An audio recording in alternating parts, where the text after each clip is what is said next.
episode 186. My name is Dave, and I'm joined by Michael. Damn, Dave, I almost feel like I need a countdown. You just went ready to go to we're live.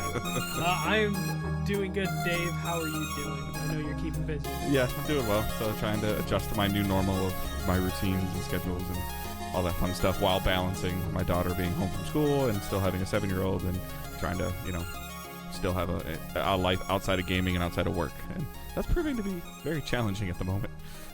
Could be a little challenging, Dave. Could be a little challenging.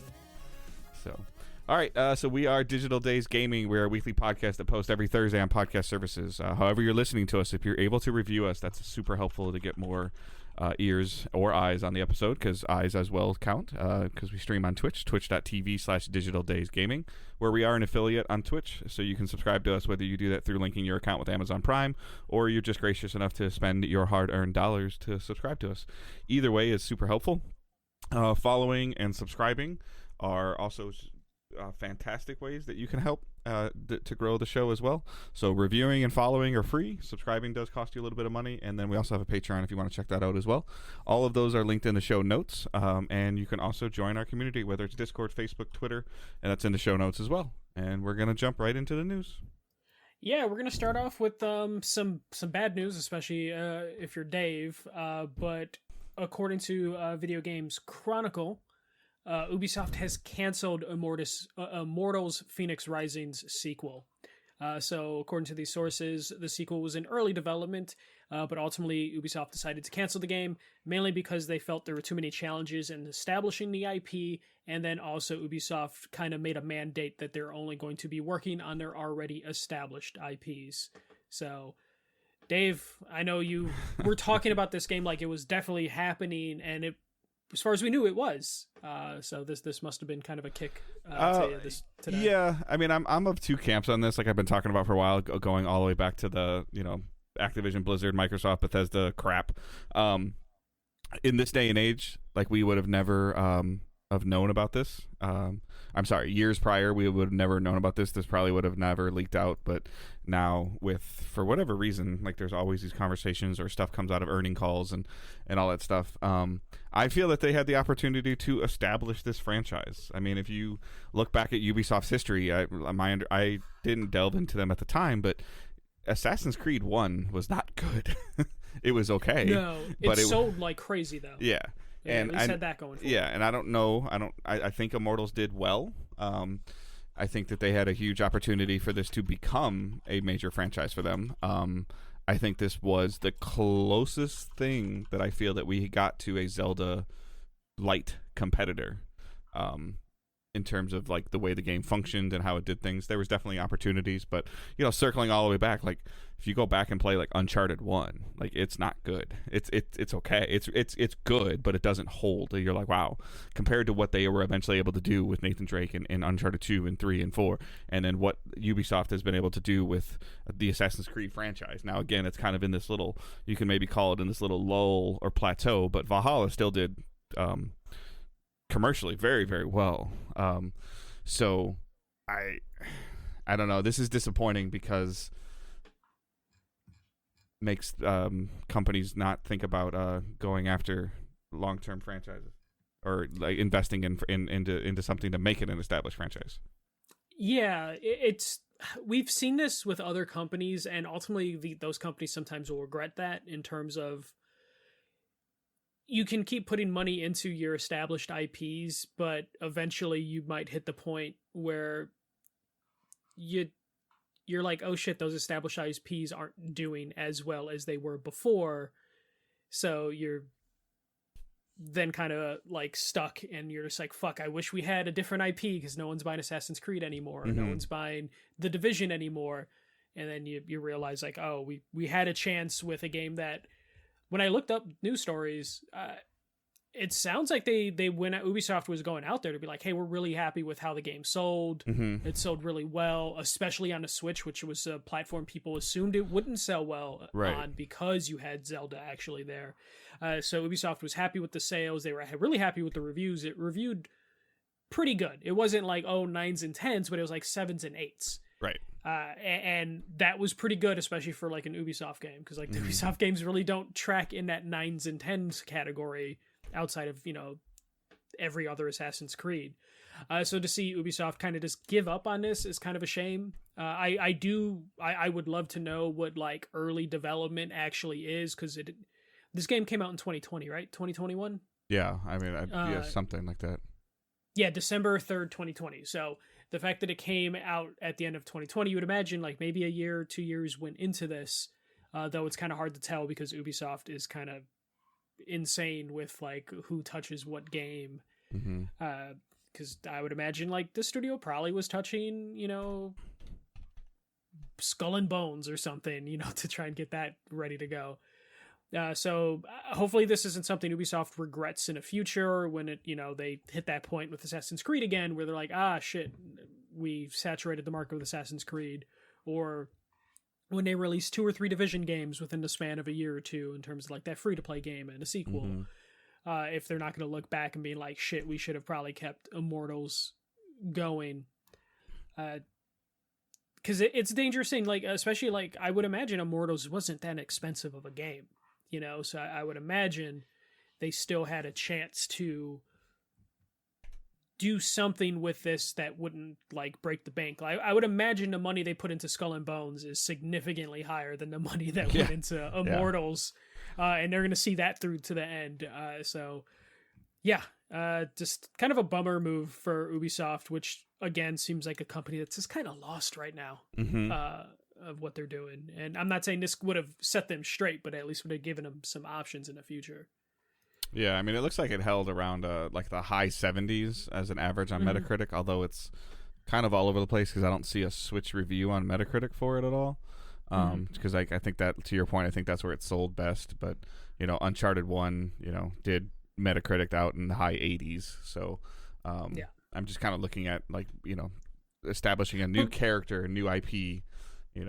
But also when you look at like if you go back to something like Uncharted, there weren't as many outlets on like Metacritic at the time, and now like there's just a ton of people. Reviews are so hard in general. I think it's more or less like I don't know anybody that I personally have talked to that has played Immortals that didn't enjoy it. And, in terms of, word of mouth and success of games, whether they review good or don't review good, like people had a good time playing it. Now, granted, almost every time that I've seen it, like anybody like Wario tweeted or Cheap Gamer tweeted for like $10. Like I shared on Facebook and Twitter, and not that like my reach is any impact, but if you haven't played this game, like especially now that it sounds like it's going to be a dead IP, I would say just to definitely play it, just because I think you would have some fun with it, and it just sucks that it doesn't. Tentatively it's not going forward. Yeah, especially it seemed like such a potential slam dunk. Maybe they kind of fell to the pressure of the Zelda Tears of the Kingdom, of just like, oh shit, look at how big that game was and all the different things it's doing. People are going to expect this from us, and we kind of just want to release Immortals 1.5. I just feel like Immortals was more like they had a great, like it sounds like they were trying to go a different mythology route, which I think would have been fascinating with Phoenix. And being able to make a male Phoenix or a female Phoenix, I don't think played any harm in it at all. The storytelling I thought was fine, to where they could have used the character in multiple other outlets, and like you and I've talked about for the last couple months, like this could have been a great every 12 or 18 month franchise to come out that's a 8 to 12 hour campaign.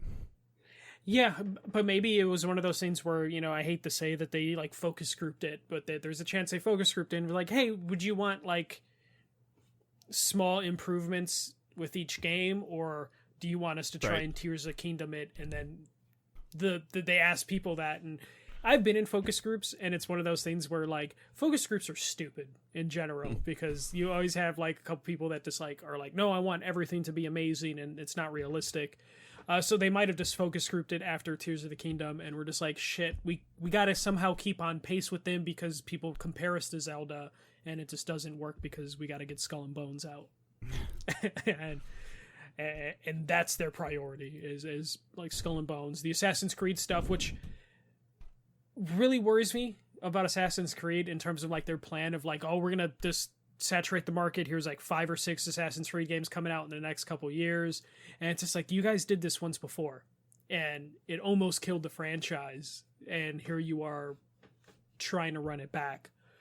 So, dude, I didn't realize. Okay, so I mean, you've used it as a reference a couple times, but I knew that Skull and Bones got delayed again, but I didn't realize that has not been dated again. Yes, yeah, I'm just checking. There's a closed beta at the end of August, but there's no date. And that Ubisoft's recent 2023 financial presentation confirmed that Skull and Bones release date is planned before March of 2024. Wow. Yeah. That game's gonna fail just based on lack of time or too much time. So it's gonna get memed to hell, and then Ubisoft's gonna be like more Assassin's Creed, or more Division. Even though I know you like Division, but like they already have like 2 Division things announced, and they'll be like, we got a 3rd and 4th Division. They're talking about Division. I can't. Heartland is that free to play thing that I think they said existed at the Ubisoft Forward, but didn't. They said it existed and that's it, which we already knew. And then I can't even think of the mobile game that the little bit of gameplay that I saw from that was fantastic, and the preview coverage that I had of that, but I wasn't able to play it, and that doesn't have a date either. So what are they? Is it just Avatar this October, November? Like that's all Assassin's Creed. Oh, that's right. Assassin's Creed's October, and then Avatar's December. Early December. That's right. Yeah, and I'm assuming they're expecting both of those games to sell so much that it doesn't.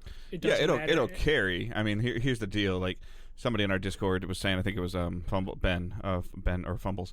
I think he was saying that like they're primed to be picked up by Sony or Microsoft. And I disagree at this point in time, just because I think the main reason that Activision Blizzard was able to be acquired is because the top was just broken. Like the entire management was just fractured and fragile, to where that they if that wasn't happening, like I don't think that they would have ever been purchased. And to your point, like when they release Assassin's Creed, like that game will be top 5 NPD. Yeah, like it will be. Avatar, if Avatar is above a 7.5, it will be in the top 10, top 15 for the year, just because of when it comes out. Yeah, it might finish like top 5 at the most in its release month. Yeah, but it'll be a consistent seller. It will be top 5 in for December, because hardly anything ever comes out in December. I guess, but Call of Duty usually has carryover sales. Yeah, you're right. There's carryover post Thanksgiving stuff, people getting gift cards, Christmas, But yeah, like. So when, as inconsistent as it is, but when Ubisoft does release their marquee franchises that are non-annualized, Assassin's Creed is annualized in my opinion, like Far Cry is always a top 5. Whatever year it comes out, it's always top 5 in NPD. Regardless of quality. Right. So I think that, and I understand that Call of Duty was always like number 1, and like I get that, but again, that was like the top end being fractured. Like Bethesda, I would say Fallout would have been top 5 NPDs every year they're out, but that's really about it. Well, Elder Scrolls would be number 1, typically. I'm talking about for like the year, like finishing in the year. Mean. Elder Scrolls, like Skyrim was number 1. Okay. Like Skyrim. Year. I'm sorry. Yeah. But those would be, I feel like we'd get a Far Cry like every 3 years, and I guess that we'd probably get a Fallout or an Elder Scrolls 4 to 5. Yeah, each.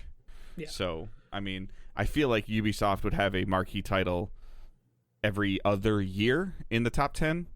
Or, I'm sorry, every other year in the top 5, and they always had something in the top 10. Always. Yeah. Well, I would wonder, though, I don't think Ubisoft's prime either for an acquisition. I do think their leadership is shaky enough that, like, an acquisition would probably be possible. But at the same time, I think moves like this hurt their portfolio, which is very shaky right now, to where Ubisoft's coming off a lot of duds outside of their major marquee things, and even their major marquee things, they're not setting the world on fire like a Call of Duty anymore. Do you think that there's ever like somebody like sees this, like whether it's Embracer or a small, I mean I guess not even a small independent, but another studio, like does somebody like let's use EA as an example, like do they go to Ubisoft and say like, hey, how much for the assets and the IP? Like we've seen like kind of like Netflix style, where Netflix goes to NBC and says, hey, like we'll take the show. I don't think that happens currently, but that's where I kind of hope the industry goes. Yeah. Like if they're going to start copying, there's some things that I would love for the video game industry to copy in the right the movie business in terms of like if EA how thinks that they can do works. something with Immortals Fenyx Rising, like if they really feel like they can do something, Just they go to do Ubisoft an asset swap, or like do a like, hey, just give us the IP, or like we'll pay you out. when Al Michaels got traded from ABC to NBC or something like that for football like broadcasting. Well, so kind of what you imagine like Embracer, when they borrow Crystal Dynamics, they're getting more than just some money. They're getting like some knowledge about how like, the Xbox works and stuff. So I would love if that would happen in terms of like, hey, we're not going to do anything with this franchise. The only thing that sucks about that is like, or the roadblock is just like, hey, we also need people to develop this game. Right. I get it. That would probably be the only thing, but it would be great if like IPs could be moved, and like I wish more companies were like Bungie, who sign contracts that always like. Well, I think it'd be really cool, like if a developer came to EA, like an EA original developer or somebody that partnered with them, like I don't even know, like the Unravel developer. I'm just throwing out something that just pops in my head, and they're like, "Hey, we're doing this really cool. Like, we've got this mechanic. Like we always talked about this skeleton of this game that we want of this open world style Kirby to throw on top of it. So then the EA to be like, like Immortals would fit really well into what they're doing here. Like we could use that character and that name versus trying to come up with like a new name. Like, well, it almost sounds like that's what PlayStation was trying to do when they first signed Kojima, in terms of like going to Konami and being like, can we maybe get Metal Gear or Silent Hill? And then it just never worked out, and we had Death Stranding. So I feel like the indie's flirted with that idea, but we're still probably a couple years away from that actually happening. Like the biggest thing, like if Capcom came out and said, hey, we're done with Resident Evil, which they will never do, but hey, we're done with Resident Evil, and like Bungie's like, hey, can we buy that name? Or basically what Konami did of just like, we want to make Silent Hill games, but we don't want to develop it. Pitch us, and then like 3 studios were like, here's pitches, and they're like, all right, we approve all of them. I guess that's the alternative now. Somebody, like Ubisoft partners with somebody else, like, okay, here you go, so where Ubisoft will publish it, but you make it, or something like that. Well, like if like the people that developed like Sonic Mania went to Ubisoft and were like, can we get Rayman just for a game, just for one game, and Ubisoft's like, yeah, sure, whatever. Almost exactly what Ubisoft does with Nintendo. Yeah, with the Mario stuff, Mario Rabbids. Yeah, just like, hey, both can we ways. borrow Mario? So again, I think we're really close to like what you originally stated as being a thing. Like I think we're really close, and deals like that help. That we're currently seeing. So it's like slowly moving in that direction. If we're going to talk about like the video game industry kind of copying the movie industry, like what I fear is the video game industry kind of mimicking like the tax write-off bullshit that we're seeing with like Warner Brothers and Disney, where they're like, oh wait, if we just remove this from service and destroy all the physical copies, we can write this off. And I worry that's where the video game industry is going to look, because they're probably going to figure out a way to make that work for their industry, and that scares me. But that's like, for whatever reason, Microsoft's like, Wolfenstein thing is gone. Like it never existed. What? It's a write-off. Sorry, Halo Infinite. What are you talking about? You guys, it's gas. And again, I have no problem with Wolfenstein. I'm just picking something that came to mind or something. That's all I'm doing. They just find a reason to write it off, and it somehow works. I don't understand how any of that works. What was it? Similar. I don't remember who. THQ Nordic bought a ton of shit that way. What or was it them that folded and then became like where their IPs were auctioned off? Like what that was original THQ. Yeah. So Nordic bought those IPs and then renamed themselves THQ Nordic. Yeah. But THQ failed, and that's when like that whole thing just like spread across the industry. Where it was like somebody sat in a room, all right, Darksiders is up, and can I get $10 and $20? Like literally auctioned it out. And then Nordic then went around and either bought everything whole or then bought the companies that bought some of those IPs. That oh god, that's kind of what I thought Warner Brothers was right. That's what I was gonna say, because then you're gonna see like Mortal Kombat, like, hey, like it's over here, NetherRealm's right here. NetherRealm and video game rights, not the movie and TV rights. Batman's over here. Rights. Like, do you want Batman? The video game rights. Like Warner Brothers will be very specific when they do that. But speaking of Warner Brothers and NetherRealm, Mortal Kombat's first season of DLC was detailed at San Diego Comic-Con. This is pretty cool because they not only, introduced, some Mortal Kombat characters coming back, but as always with the DLC, they went outside of the Mortal Kombat franchise and they announced Omni-Man from Invincible, Peacemaker from Suicide Squad, Peacemaker, and Homelander from The Boys.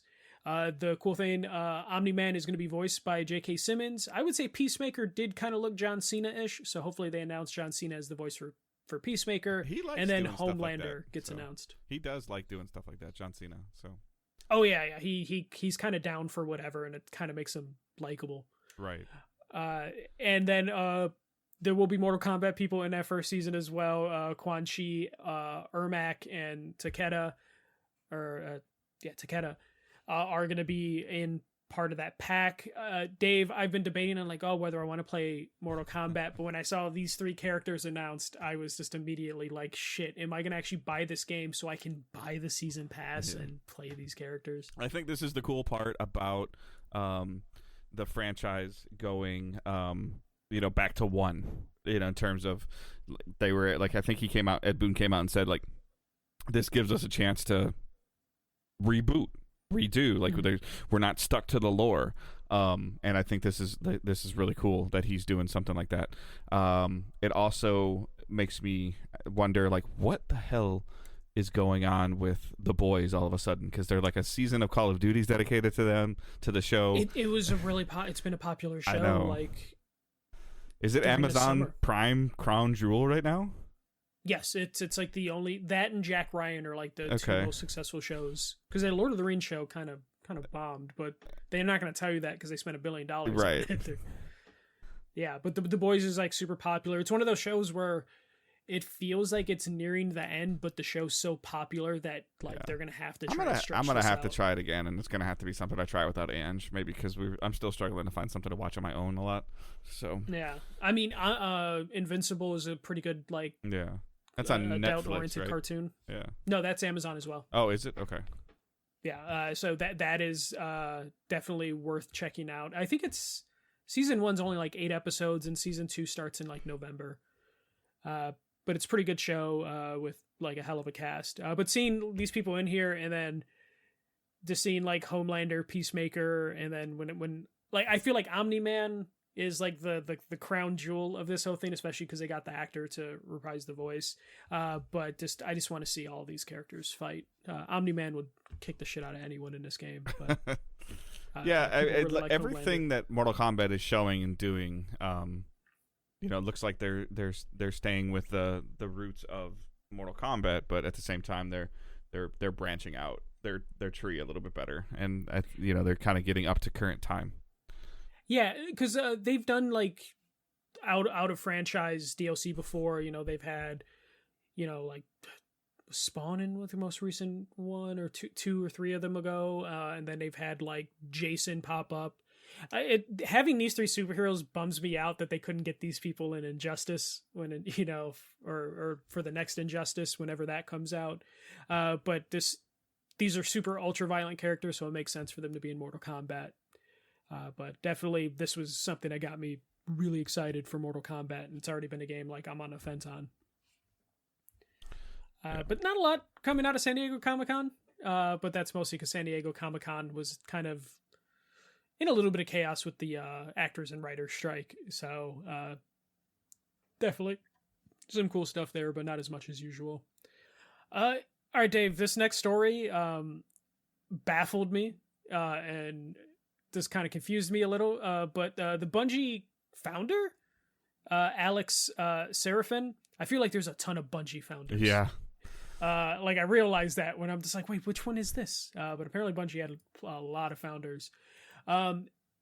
His new studio, Look North World, have announced their first game, and it's being made with Unreal Engine inside Fortnite. The game is called Outlaw Corral, and it is a Western island with skill shootouts, and it is being made using Unreal Engine and Fortnite program, which is a program where studios can make custom islands in Fortnite, and they get paid based on how many people play their island or visit their island. So this is, I guess, their first game, if you want to call it that. It's definitely a game, but it definitely is a weird concept. When you look at the trailer, it literally has the seed code for you to enter into Fortnite so you can load up that island. But I kind of just put it in here just because it's an interesting concept, Dave. Like, it almost feels like what like Dreams could have been building towards in terms of like, hey, here's a way to monetize custom creations. Yeah, I mean, the stuff that Epic and Fortnite are able to do with their engine and what other people are doing, it's just fascinating in terms of how they're able to monetize their engine and using they're accomplishing what everybody else wants accomplished. They have the engine that almost everybody wants to use, and they have within that engine they have the gaming platform that people aspire to be.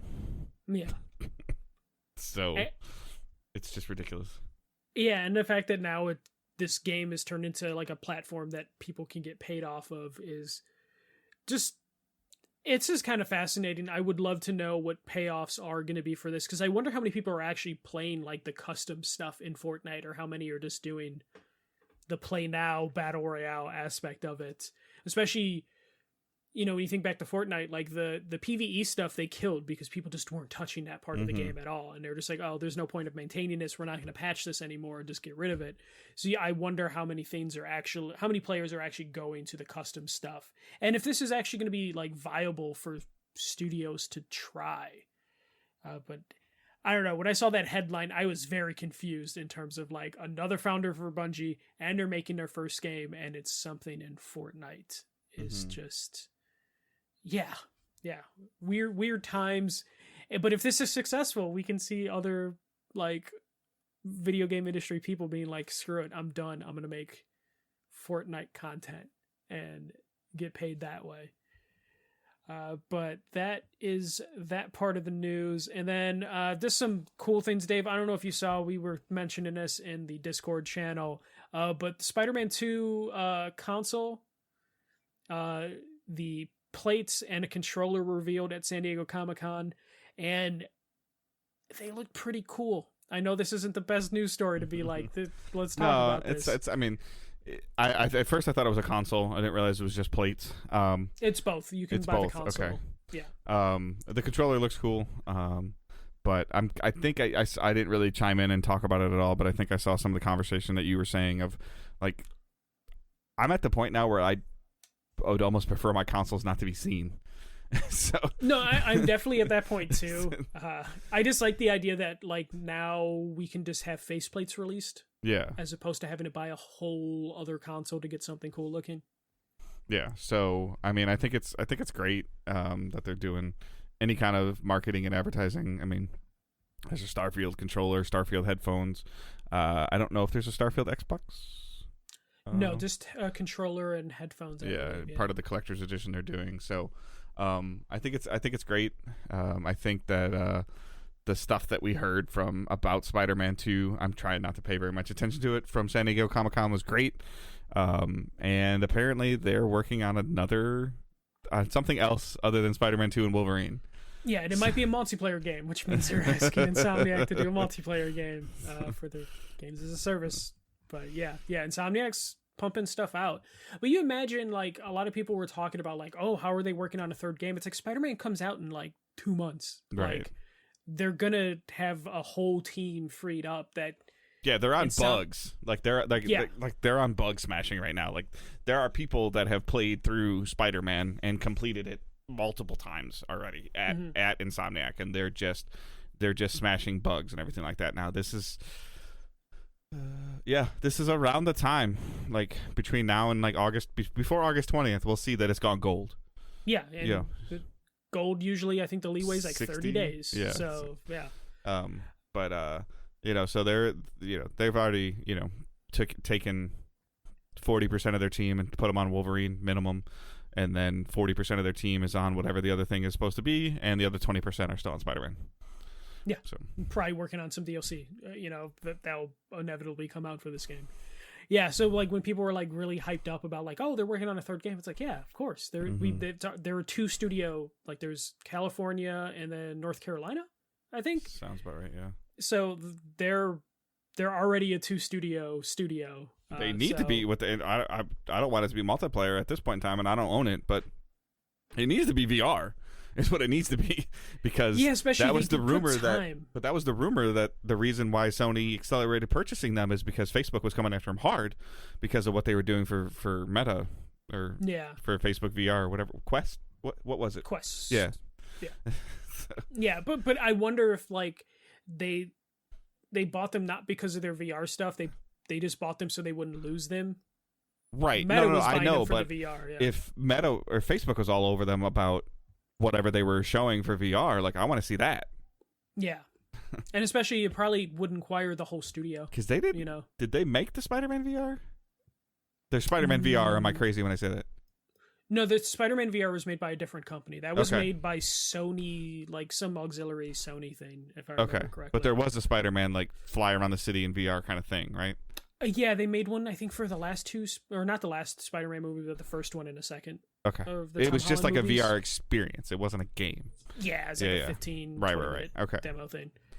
But I would love to see what they could do with it. Like they're good at kind of everything. But it sounds like it's going to be a multiplayer game, and it makes sense because if any studio can pump out a video game in a short period of time, it's going to be Insomniac. They've established themselves. So if Jim Ryan can get them on that, knock one game off his 12-game list, I'm sure he'll take it. But I might pick up the controller because I do like collecting controllers. Faceplates, I don't see my PlayStation enough to justify it, but I just like the idea now we're back to the 360 era faceplates, swapping to where now instead of having to buy a collector's edition. I forgot about that. Console. Like the little thing you could just click on the front, like there was to make it look like R2D2 or the Halo stuff or Call of Duty and then like GameStop would put them as like pre-order bonuses for 360 stuff, and then you just have like a drawer filled of faceplates. Skin it's like, damn it, we went out of business too soon. Way too soon. But yeah, and then not to be outdone, though very, very limited, Xbox announced that they are making some TMNT controllers that are going to be up for some contests that they're doing. The thing that I brought this up for and why I think everyone's interested in them, other than they look cool, is they smell like pizza. They're scented controllers that like... I want to win just to know how long I can play that before the scent goes away or before it becomes terrible. These controllers, other than the pizza slice that's in the background of them, like, but it looks like you can pop that off. Yeah, but like the controller itself looks cool. Like I think they're missing an opportunity to market these. The fact that we don't have I think it's just that we don't have a Mutants or Ninja Turtle Mutant Mayhem game. They sold those Space Jam controllers. Like, I don't know why you don't just sell these. Yeah. But they look cool. I think it's weird that it's a contest thing. But I don't know. I'm happy right now. There's been a lot of talk about the Turtles. Like this movie looks interesting. And we just found out that Nickelodeon got the rights to like the 1980s cartoon they're going to start airing and streaming it. Yep, on Paramount, which is great. I mean, I have the DVDs for it, but I still think this is really cool, and it's kind of been like a resurgence of Ninja Turtles. So Rocksteady, like, why don't you just stop on the Suicide Squad and make a 4-player Ninja Turtle game? Just please, someone. Yeah, I feel like this is a huge missed opportunity, even if this movie turns out to be bad, which I don't think it will be. I think at worst this movie will be okay. Mm-hmm. And at best it could be the best Turtles movie ever made. But it's one of those things where it's like, do they know how easy of a mark video game people are? Or back to your point, just faceplates. Yeah. But you know how easy it would be to get collectors to be like, well, you got to buy all 4 because you need all 4 Turtles represented in your collection. Yeah. And the fact that they're not going down that path, but they were selling Space Jam controllers for like half a year. Mm-hmm. Is just kind of bonkers to me, especially the Space Jam. No, bad movie. Right. But I retweeted this. I'm hoping I win them, but I know I won't. But I want a dumb controller that kind of smells like pizza. But yeah, kind of smells like pizza. Like kind of smells like pizza. Yeah. The comments on this, if you just read the thread, people are like, "Joke's on you! My controller already smells like pizza." Oh god.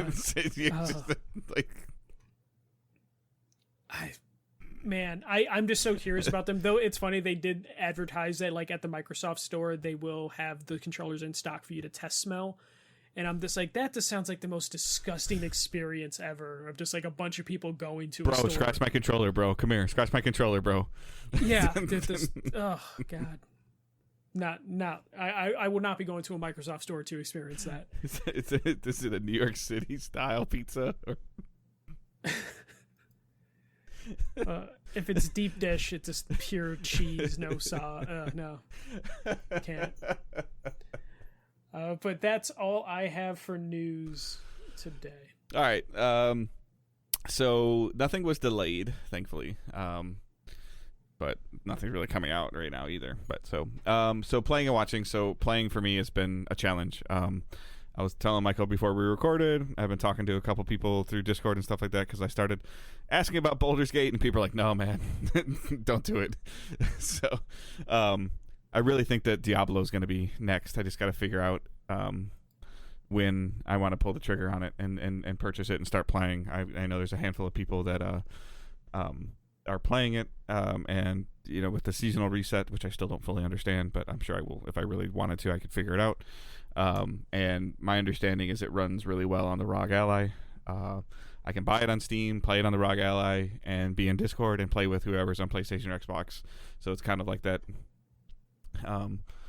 little dream crossplay matchup thing that I'm hoping for. And also, there's a part of me that wants to test Discord on the ROG Ally too, to see. So I was hoping that after a month or a little bit, that somebody would have it, like whether Green Man Gaming or something like that would have it.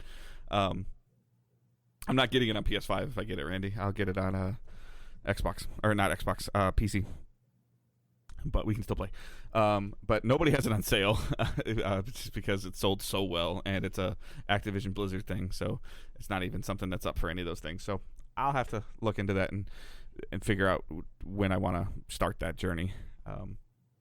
Somebody else is saying Baldur's Gate.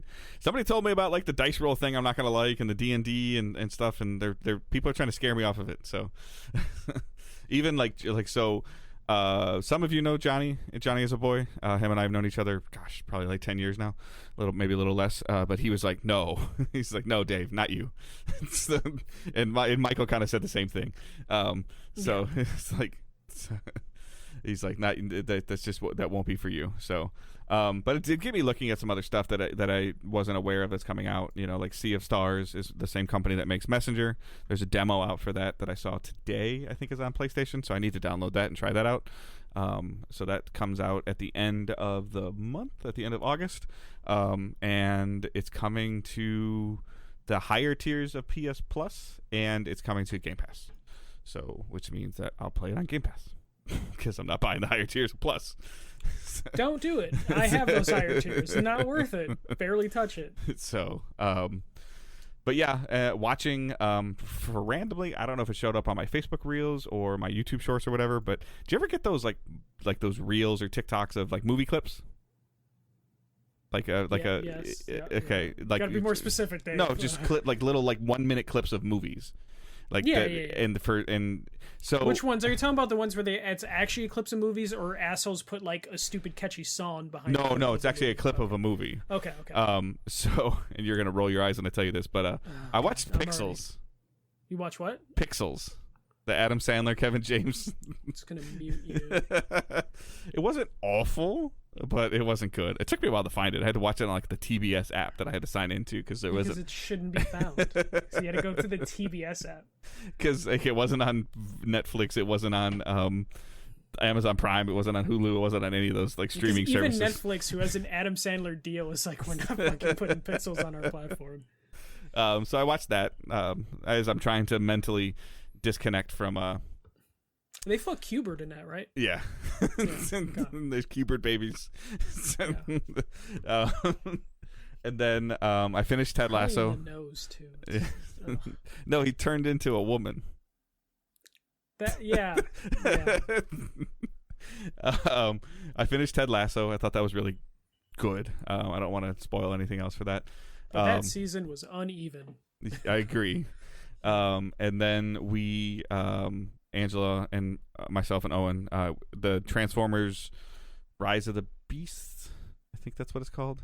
The newest Transformers movie was available digitally. And that it came out today on Paramount. I didn't know that was happening. So we bought it digitally, which is fine. I don't have a problem buying Transformers movies. Owen likes them. They're enjoyable. I actually didn't think that this one was that bad. So there's no marquee big actors or actresses in it. So there's no like Wahlberg. Prime? Well, no, but their voices. I mean, there's good voices in the like voices of the Dinobots or the Autobots. There's no Decepticons in this at all. So, and it looks like there's interesting tie-ins that they're trying to do with it. Like the little post-credit scene was very interesting. If they can pull it off, in terms of like a universe that they're trying to create. And I was, overall pleased with it. I mean, like another Transformers reboot. I think this is the third or fourth time that they try to do this. Michael Bay is still affiliated with it, but overall I enjoyed it. So if you have Paramount Plus, it's on there. I think we paid like $22 or $25 for it digitally. So it's one of those movies that I have no problem adding it to my library of random crap to watch when I want to turn my brain off. So yeah, that's pretty much been it for playing and watching. So Destiny is in a really, really, really bad spot for me and for a lot of people right now. They have their showcase coming up in about a month, so to see if that kind of puts the hype train back on. But this also just kind of seems like how their pendulum swings all the time. So it is what it is. So I'm sure I'll go back. I'm never going to say that I'm like done with it. So all right, what you got? It's like a drug. Yep. It was good to you one time.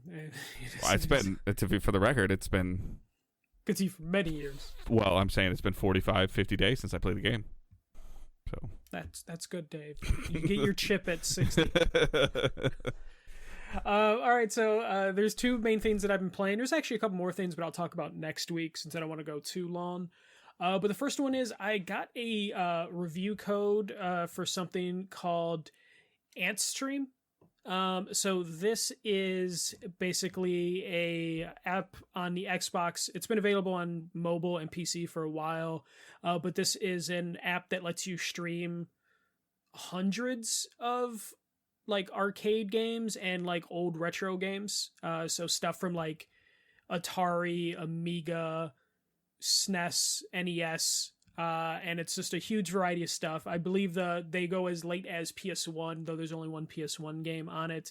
But this service is like $30 to get in and play like the 1,300 games is what they advertise. Though their search filters are a little broken, so I wasn't able to verify all 1,300 games are on there. But you didn't have a tally sheet and count them or anything? No. Like I definitely counted a couple hundred just like on the main screen, but you have to like dig in to find some of the other stuff. But this basically it connects you to all these games that you can stream. They have stuff like Mortal Kombat, Space Invaders, R-Type, Joust, like the Midway stuff is on there. And like Earthworm Jim.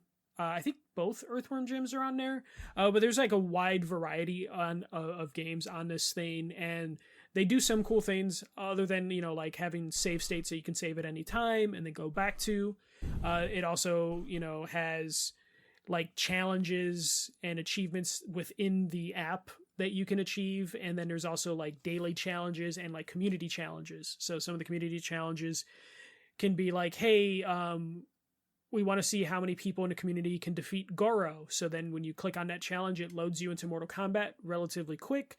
And then you're immediately in a match against Goro. And then you add to that community total to beat like some community boss sort of thing. Like doesn't really equal out to anything, but it's just kind of cool to see like that bar fill up as a community is defeating like Goro or doing a score challenge on some of these other games. So the streaming tech seems to work pretty well. I have really good internet. I'm on Wi-Fi, but my internet is pretty solid. So I didn't really have any issues streaming the games. Loading into them was relatively quick. And they're simple retro games. It's not like you're streaming anything like crazy. Again, it only goes as far as like the PS1. Input lag latency stuff seemed pretty good. Some of the fighters, I thought it wasn't as snappy as it need to be, but for a lot of the platformers and other games on here, it was actually pretty good. I will say, like I mentioned, like Space Invaders, Mortal Kombat, that sort of thing.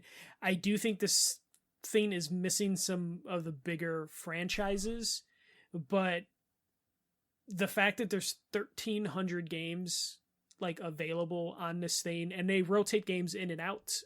There's a lifetime pass you can buy for like $80, but I don't really know exactly how that equates to like my, That's a lot of money. Yeah, it's a lot of money, and they haven't done really a good job of explaining like what you're going to get from that lifetime pass, or what that even means when it costs $30 to, get access to these games. So you're saying it's $30 for just to play? Yeah, $30 gets you the game in the door. And, and access to all these 1,300 games. But I don't know. Does the $80 mean that every game you get access to all the time, or are they going to rotate stuff in and out? Yeah, and that seems to be the disconnect of like explaining that like on the Xbox dashboard stuff. It doesn't really do a good job of explaining that, so I'm a little confused about this. But I'll talk about this game or this collection over the next couple weeks as I see how it grows, and because it does seem pretty active. Again, it's been available on like mobile and PC, so like it ties into that stuff in terms of like there's definitely a lot of people on the scoreboards, and there seems to be a lot of people going in on these challenges, so it definitely seems to be pretty active. But what I was going to say about the library is it might be missing some of the bigger games. Like, again, they only have some of the big games that I mentioned, but they're missing like the Capcom games that you would associate with arcade, or some of the Bandai Namco games. But what I think this thing does really good in the name of like games preservation is there's a lot of obscure stuff on this that I've never heard of that now is accessible on this platform. And I think that's a really cool feature of this, depending on how long they keep stuff on this platform. But some of the stuff that's on here, I don't think they're going to have problems like maintaining the rights to, because it's nothing like crazy. It's just some very obscure like Amiga games on here, or but Commodore 64. Any access is good access. Like any ability to get to anything that you maybe weren't able to get to before is great. Or that was challenging to get to. Oh, you got to download this emulator and backdoor load this and jailbreak that. Versus like, hey, just go get this. Some of those games, to your point, might be worth the $30 to somebody just for 1 or 2 games.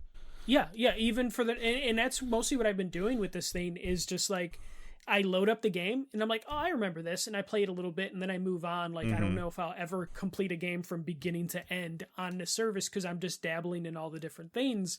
And it's been fun just clicking on some obscure shit that I've just never heard this is fun. I remember playing this. Oh, this sucks. I'm done. Like basically that has happened a lot. Or, this is really great, but it's not for me anymore. Like Yeah. And like there's when they break it down on their website, there's like 200 to 300 like arcade games. So I've been playing some weird random stuff that they have on their service. And then there's other stuff that like I've never interacted with an Amiga console. I couldn't tell you what that interface look like controller wise, but on this I can interact with some of those games, and I don't have like the context for like, oh, is this a popular Amiga game or not? I just mess with it and I'm like, oh, that's cool. I got to experience this thing for the first time. Might not have been in the way people want me to experience some of these games for the first time, but I wouldn't have been able to do that otherwise. So it is good piece of like history and video game preservation happening here.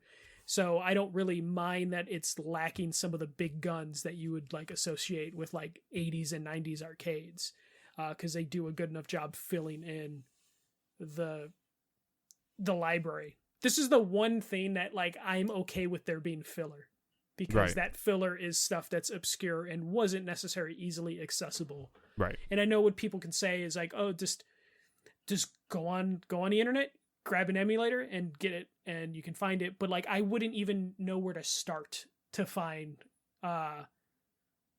games I've never heard of, like I'm not just going to go online and be like, okay, let me pull up a whole list of all the Amiga games released and let me just start downloading them. At least this is like in a nice clean package and presentation for me to interact with. It's not perfect. Like it does seem like the menu stuff needs a lot of work.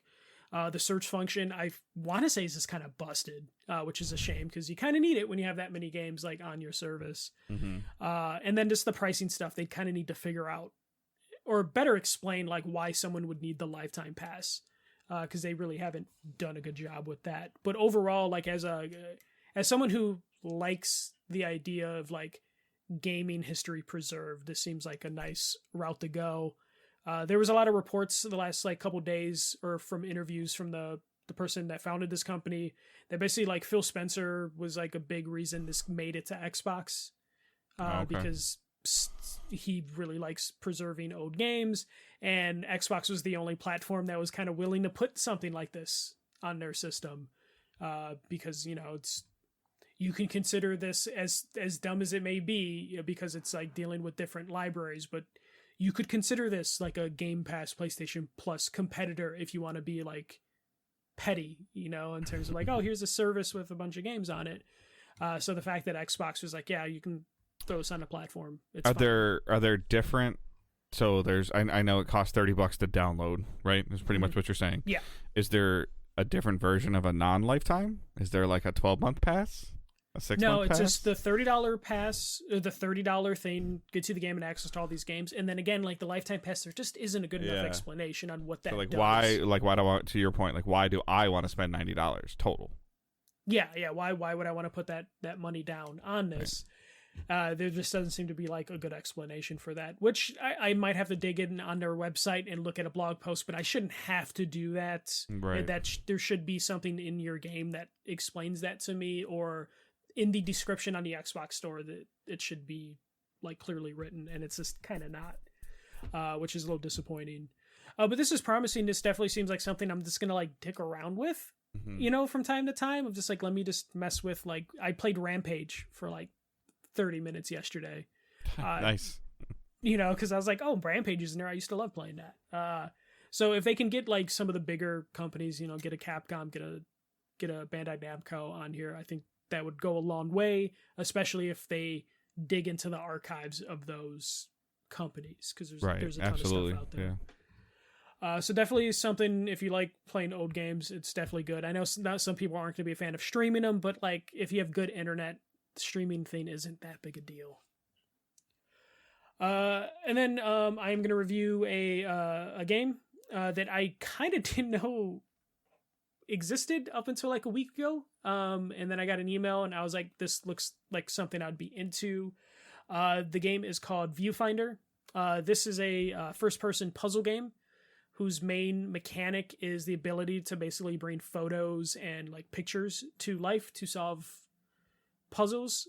So a little explanation on that. It's basically like when you bring a photo up and look at it, you basically can just like drop the photo in place, and anything that was in that photo now pops up in front of you and is something you can interact with and move around. So it is a very trippy puzzle mechanic that I haven't felt like the sort of feelings I felt about this game in a long time. Not since like The Witness or Portal have I had some of those like mind-blowing moments playing with puzzle mechanics, in terms of being really creative on how to solve certain issues, because the game does expand in terms of like, it builds up like the mechanics really well in terms of like, hey, you're going to be using this photo to like basically force perspective and solve a puzzle, but then eventually you unlock a camera, so you're taking the photos that you're then being able to manipulate and drop into the world. And then there's a lot of forced perspective stuff that's kind of like a little bit mind-blowing, and it scratches that itch that a lot of puzzle games wish they could do. That Dave, I don't know when you play a puzzle game, but like when you solve a puzzle game and it makes you feel both brilliant and stupid at the same time. Like, yeah. I know that's a weird thing, but when you're trying to figure out a puzzle and you finally figure it out, and there's like that aha moment of like, this is brilliant. Also, why didn't I think of that sooner? Yeah. And this game is constantly doing that. It's the worst, but the best feeling when you're like, you know what? I must be too tired to figure this out right now. I'm going to walk away. And then you come back the next day, a day or two later, and you sit down and you solve it within like 3 minutes, and you're like, I'm an idiot. Like, yeah, and this game makes me do that sometimes, but it's so addicting that I don't walk away for a long period of time. It's just like, no, figuring this out, gonna solve this, and then I'll move on, or I'll quit playing, and then I just do the next area. So the game is basically broken down into different hubs. And each hub has different little terminals that you go into to solve like a series of puzzles. So it's very easy to just kind of get locked into a groove of just like, okay, I'm in this hub. I just finished the 5 puzzles in this one terminal, but now the next terminal is unlocked. So I kind of want to keep pushing and keep going and keep going. So it's one of those games where if I didn't force myself, I probably would have sat there and tried to knock this out in like one sitting, because I did really get into the mechanics. And I know I'm doing a poor job of explaining the mechanics, but if you look up a trailer or you just play the game for 5 minutes, you'll see what I'm talking about in terms of like some of the stuff like kind of blowing your mind. Or you could stream it. Or I could stream it, but no one wants to see me struggle with a puzzle for like 20 minutes and then be like, oh, I just had to flip the photo upside down? Fuck. Think you'd be surprised what people watch. But I wouldn't want to put myself through that. But he's yeah, like, Michael's like, I don't want to look at chat and look at people laughing at me because I don't know how to figure something out. basically. I haven't talked too much about the story, but the story like was probably the one thing that was concerning me, because it did feel kind of generic. It's basically the world's environment has gone horribly wrong, and you're a scientist who is in a like fully immersive VR simulation, trying to find research that scientists have made inside that VR simulation to try and help fix the environment. I don't know why that premise didn't do anything for me at first, but once I got into the groove of things and saw how the story was laid out through notes that you find lying around and audio tapes that you play, I really did get hooked into the story. But the thing that's important here are the game mechanics, and the game mechanics are really good. And it's been a while since I've played a puzzle game that have given me like Portal or Witness vibes, and this game definitely does that. Nice. And it's not very long either. It's not like super short. It's like a good length. I couldn't tell you the hour count I put into it, but I got a good chunk of time out of this experience. So if Viewfinder isn't on your radar, it should definitely on your radar, and like I highly recommend checking this out if you like puzzle games, or if you just want like something new, something off the beaten path of like some of the other stuff that's been coming out. This definitely has a vibe to it that was really good, and I enjoyed it. But that was a Viewfinder. And that's out on PS5 and I think PC. Awesome. Cool. All right, go ahead. I saw Barbie and Oppenheimer on the same day. I did a double feature for that. That's a long time in the movie theater. From 11:30 to 7:30, I was in a movie theater. There's an hour break between that we got lunch, but holy shit, both of those movies, really, really good. Barbie might be one of my favorite movies of the year, which is something I wasn't fully expecting to be, but... So who was the catalyst for you going to Barbie? Like, was it on your list automatically when you saw the trailer, or? I'm a Ryan Gosling fan, so okay. Like it was on my list because like he's one of those actors where I haven't really seen him in a movie I hated. Okay. So I was like, okay, I'll see it because Ryan Gosling's in it, and also the director Greta Gerwig is an interesting director for the Barbie movie. So I was like, okay, they might take a chance. And the trailers made it seem like it was going down a Josie and the Pussycats vibe, which is a movie from the early 2000s that I really liked. But it definitely had that vibe, but it did it so much better than what that movie was doing in terms of like, we're going to be a little ironic, we're going to be satire, but we're not going to overdo it. We're still going to have like a little bit of heart in the movie. And I think it fucking nailed it. And then seeing it with Oppenheimer was just a good experience because there are like themes in those both movies that actually like work together. I feel super disconnected right now for some reason, but like, what is Oppenheimer? Like, so Oppenheimer is the movie about Robert Oppenheimer, the person who invented the atomic bomb in World War II. Oh, that's what it is. Okay, all right. Is somebody who's in that? The main Cillian Murphy. Right. Okay. He's in Peaky Blinders and a bunch of other stuff. So it's funny though. So we watched that first because it was the 3-hour movie. So we're like, hey, let's watch Oppenheimer first. See and how we feel. We didn't want to end the day on like a like a bad note, because we'd assumed Oppenheimer was the movie that was going to make us like sad and depressed, because it's just basically a movie about the atomic bomb and how that basically damned humanity forever. But we get out of Oppenheimer, and the same time we're getting out of Oppenheimer, the morning showing of Barbie was getting out, and so many people came out of Barbie crying that really? me, Sarah, and my friend that were there were like, what the fuck are we going to get into later? Like, what's going on? Why are people crying at Barbie for all movies?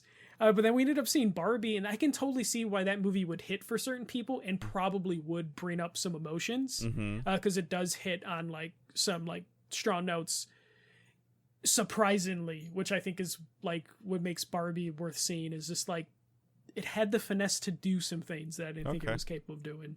I heard it's not for kids. What do you? I think it is. Like, it definitely, the like, messages. Could I take Owen to it? Yeah, half the jokes he probably wouldn't get. Okay. I would say, like, I don't know if he would enjoy it, but like if you had a little girl, it would probably be worth having to explain some of those jokes to them. Okay.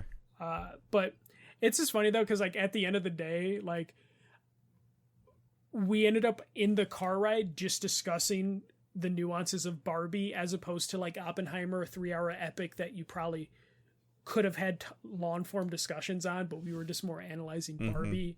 And then when we kind of like started to connect the dots of being like, holy shit, Oppenheimer and Barbie are kind of like have the same themes. Like they're kind of have similar stories. Barbie cleansed your palate after that. Kind of, yeah, because like Oppenheimer, fantastic movie, but it is a 3-hour movie that is supposed to kind of make you depressed about like life. And then Barbie kind of knocks it down but brings it back up, so it was a nice, I don't know, palate cleanser sort of scenario. But it's one of those things where it's just like, I'm probably gonna buy Barbie when it comes out on Blu-ray. Oppenheimer, loved it, but probably don't need to see the movie again. Yeah, that's not gonna be something that you sit down on the couch and be like, I'm gonna watch Oppenheimer tonight. Yeah, I want to feel good and then spend 3 hours watching Oppenheimer again. But yeah, highly recommend both movies. If you can watch them in the same day, I would say do that. Gosh. But start with Oppenheimer and with Barbie. But yeah. All right. Hey man, both movies are about, you know, realizing how the world I don't know if I have the attention span to be in a movie theater for 7 hours. I don't know how we made it either. It helped that we walked out for an hour. Okay. I did keep my AMC cup and then snuck it back into the theater because I was not going to pay for a soda twice. But yeah, no. See both movies. Ryan Gosling deserves an Academy nomination for Barbie. Okay. And the fact that I'm saying that sounds stupid as shit, but like if you see the movie, like there's a chance the Academy Awards are going to come down to Robert Downey Jr. for Oppenheimer and Ryan Gosling for Barbie, and that is going to be bizarre. Yeah, it'll be interesting Twitter debate when that happens, I guess, or what's it called now? X? Oh, don't mention that. Like they're killing my poor boy Twitter. All right, so questions and comments using hashtag AskDigitalDays. You can send us those like Stefan did. So which game from your childhood did you never beat and you keep meaning to go back one day? His is Manic Miner for the Spectrum. I don't even know what that is. He's English. Like, okay. Spectrum's totally like a thing all English people would messed with. So what do you do? What's yours? So for me, there's a lot of PS1 games because I was in that era where I was too little to beat most of them. But like, I think I've tried to finish Oddworld, Abe's Odyssey dozens of times as a child, but I never got around to it. And then when I try and replay it now, even with the remakes, I'm still like, I don't know if I want to beat this now. Like back then it was too difficult, and now it just doesn't hold my interest. So it's just forever one of those games that I just never beat. And then I don't remember seeing end credits for like Medieval. I don't think I ever beat Toomba, though there's a remake for Toomba coming, so maybe I'll play that. There's a lot of PS1 games I didn't beat, and mostly because, or PS1 games that I'd never beat, and mostly because it was likely my rental expired before I can beat them, and I had to return it to Blockbuster, so I didn't get a chance to beat it. Yeah, I'm sure that there's multiple things that I probably started and never finished that I can't recall or remember at all. But the one that I think sticks out to me as I saw this and got to think about it a little bit more is Ninja Gaiden. Oh yeah, those I never. I think the closest I got to was on the 360. Yeah. Whichever one came out around launch of the So 360. whichever versions of Nintendo games that I was playing, whatever Nintendo platform it was at the time, I definitely did Most not beat. Mega Man games. I think I beat a lot of those. Either I beat a lot of those or I have recently beat them. Okay. Yeah, me, I don't think I've ever. I've never beat a Zelda game, to be honest. I've started most of them, just never get to the finish line. And the only Zelda that I have not beaten is Majora's Mask. So is that because you're one of those people that are like, that's a weird one? No, it was I think it just came out at like a weird time for me, and then I did. Maybe the time mechanic messed with me a little bit at the time. But yeah, it might have just been too much thinking for me at that time too, at the age. So, because I saw something again like Ocarina of Time's like 25 years old. So yeah. So it's like, yeah. So there was a question in.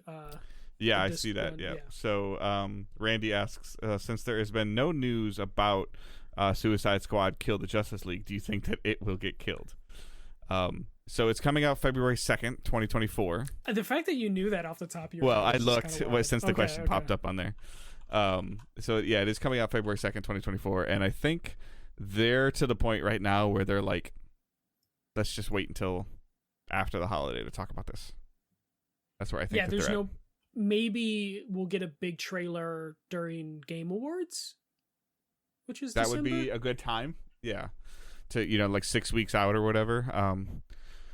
But yeah, so I think it did not look good. It did not portray well to people in the state of play when it was shown, and I think that was the thing. And I think that was it a fever dream, or did it get a whole state of play? It got either it got a whole one or it got a significant chunk of one. Okay, because I like can't they showed gameplay, and like I remember I was like, this HUD is nuts. Like there's too much going on. And my wife was like, what are you talking about? I said, see this and this and this and this and this and this and that and that and that. That's too much. The numbers were coming off enemies, I think, in Borderlands. So, yep. Yeah. So, in terms of what they're trying to figure out. But no, I don't think it's that. I think Rocksteady has invested way too much money into it now to kill it. Yeah. I think you'll know how Kill the Justice League is a priority for them when we get word on their next game. Like, whether it happens before Suicide Squad, like if at the Game Awards they're like coming from Rocksteady, the next Batman game, then you'll know like there's no confidence in Suicide Squad. Or a month after release, Rocksteady's out there talking about what they're doing next. Because the scary part about this is it's supposed to be a service style game. Like, they're supposed to be. And you can't fix that. Continued content. Like you can't just, you can't really just, that would, I feel like if they were removing it as a service game, that we would have heard about that already. Yeah. They're stuck like with that game, aren't they? Like that game's going to be so... It's going to be Avengers 2.0. It's going to be Avengers 2.0, and maybe, maybe somebody at Rocksteady, I don't know who runs the studios, like, telling WB, like, hey, like, get the hell away from me. Like, let my team do their job. And do you want to market this game? Do you want to market the shitty product? Or do you want us to put our head down and fix it and market it after we launch it? Like, and it to be right. Like, get away from me. Yeah, I imagine, like, Rocksteady like, the next time we show this game, all of our shit needs to be in order. If we're going to show gameplay, the frame rate can't be shitty. We got to fix this HUD. We got to come down with a game plan. Yeah, the perfect scenario for them would be, like, now that I just thought about it talking to you, the perfect scenario would be for them to come out on stage at the Game Awards and go, here it is, and the trailer looks phenomenal, and then they either sit down or they say, okay, here's how the next 6 months are going to look. Yeah, especially, like, they told us a little bit about what their roadmap would have been if it released, but don't, like, now we don't need call it details. Don't call it post-launch content. Don't say you're doing stuff after the campaign. Say here is Suicide Kill the Justice League. It comes out on February 2nd. Oh, you really liked what you just saw? Okay, here's the next 6 months. Like, if there's the Flash DLC, if there's a raid or whatever they're gonna call it, and then like say it exists and say when it's coming. Like, give the player something. Give me, the person that you're probably like. To be honest with you, they're marketing more towards a player like me than they are a player like you. Yeah. You like the concept of Justice League or of Suicide Squad as a concept. You're afraid of the service. I don't care about Suicide Squad, but if the service is enticing enough to where I'm like, oh, it comes out on February 2nd and that raid comes out March 2nd, I want to be ready for it. Like that. Yeah. That's how I function. You might just be like, I just want to mess with it and play around and see the story and stop. Yeah, but even then, I'm also in the camp of like, I think Suicide Squad as a concept is stupid, but I want to see them fight the Justice League. Yeah. Like, to your point, I think what's going to be important for them is they're going to have to put a hard date on that first expansion or whatever they're going to call it, the first raid. They can't be like spring. Right. You know, they need to give a hard date. No, like what I'm saying. Like, they need to say, hey, 30 days. You have 30 days to get ready for this. Like, whether, you know, again, whether you like Destiny or you don't like Destiny, like, Destiny has a 90-day cadence now. They have a 1-year cadence with their named expansions, and the 90-day cadence with their seasonal. You know, 4 to 6 weeks in advance when a raid is coming out, what day it's coming out, what time it's coming out, what it's called, like, all of it. Like, and they hit those dates. They give might you enough take them a while to get that first date, but once that first date is set in stone, everything falls in line. Yeah. So they've got to do something. If this is a true games as a service thing, like, they got to do something with that, or say, hey, you know, in 60 days you need to spend $10, not the Back for Blood seasonal roadmap. Like, they can't do that. Yeah. So. All right, so that is our show for this week. You can follow us on Twitter. Our main account is @DigitalDaysPod. You can follow Michael @TheFirstMJC. You can follow myself @GoodDaveHunt.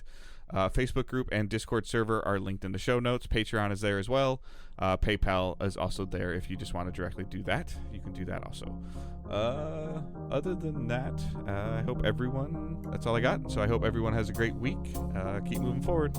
Don't be a dick.